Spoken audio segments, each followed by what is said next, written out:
தானியேல் அதிகாரம் 12. உன் ஜனத்தின் புத்திரருக்காக நிற்கிற பெரிய அதிபதியாகிய மிகாவேல் அக்காலத்திலே எழும்புவான். யாதொரு ஜாதியாரும் தோன்றினது முதல் அக்காலம் மட்டும் உண்டாயிராத ஆபத்து காலம் வரும். அக்காலத்திலே புஸ்தகத்தில் எழுதியிருக்கிறவர்களாக காணப்படுகிற உன் ஜனங்கள் அனைவரும் விடுவிக்கப்படுவார்கள். பூமியின் தூளிலே நித்திரை பண்ணுகிறவர்களாகிய அநேகரில் சில நித்திய ஜீவனுக்கும் சில நித்திய நிந்தைக்கும் இகழ்ச்சிக்கும் விழித்து எழுந்திருப்பார்கள்.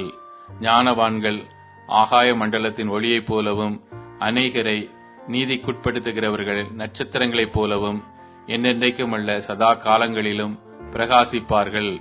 தானியேலாகிய நீயோவென்றால் முடிவு காலம் மட்டும் இந்த வார்த்தைகளை புதை பொருளாக வைத்து வைத்து இந்த புஸ்தகத்தை முத்திரை போடு. அப்பொழுது அநேகர் இங்கும் அங்கும் ஓடி ஆராய்வார்கள், அறிவும் பெருகிப்போம் என்றான். அப்பொழுது தானியேலாகிய நான் ஆற்றுக்கு இக்கரையில் ஒருவனும் ஆற்றுக்கு அக்கரையில் ஒருவனுமாகிய வேறே 2 பேர் நிற்க கண்டேன்.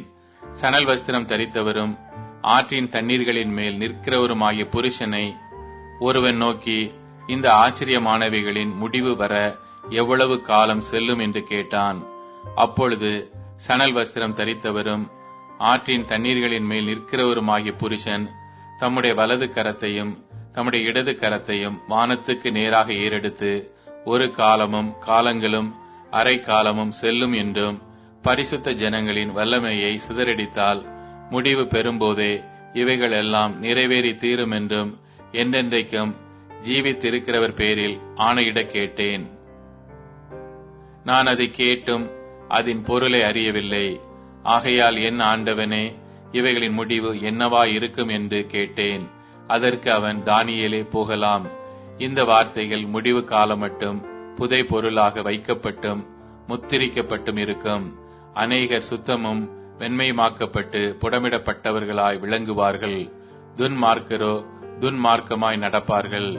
துன்மார்க்கரில் ஒருவனும் உணரான், ஞானவான்களோ உணர்ந்து கொள்ளுவார்கள். அன்றாட பலி நீக்கப்பட்டு பாழாக்கும் அருவருப்பு ஸ்தாபிக்கப்படும் காலம் முதல் 1290 நாள் செல்லும்.